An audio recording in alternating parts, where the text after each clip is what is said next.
Hello. So there are times in life where you have to make a really hard decision and you can't really ask for help from anyone else because that is a decision you have to make for yourself.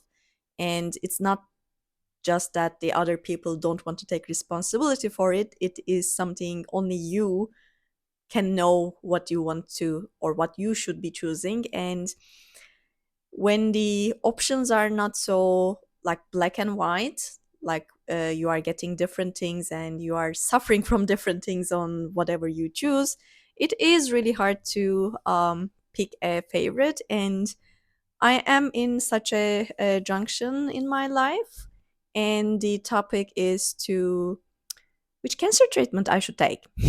And yeah, it does suck, as you can imagine, but I'm also very grateful that I do have options because not every cancer patient gets that, and I am aware of it. So, to people who do not have cancer or lucky enough to not have serious health issues, it might sound weird to hear a cancer patient saying, "Oh, I'm so grateful," but things are different when you switch to this side, let's say, and it you do realize how such a blessing it is to have a treatment option. And I am lucky enough to have two options in front of me. But the irony is, like me as the patient who is not an expert and have no idea about it except like what I have crammed read and try to understand, is supposed to make the final decision on this, right? And of course the doctors are going to make some suggestions, but the problem is, in this case, when your alternative is like kind of a like standard treatment versus a possible study, you do get divided opinions from experts, right? So I did get a second opinion, even a third opinion, and all of them are saying different things, pointing out to different options. So then it comes back to you as the patient, who should, well, who will do the final decision, because no one is gonna force chemo through your vein, right? You will have to make the final decision to go through treatment X or treatment Y.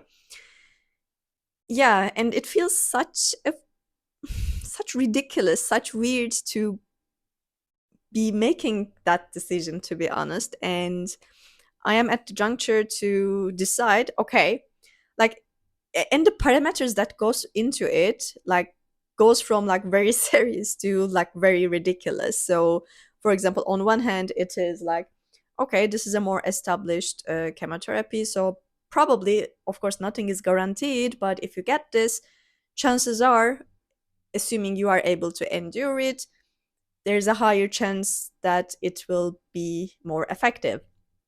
But on the other hand, you're gonna be bald for 1 year, and your hair to reach back to whatever it was is literally gonna take you years.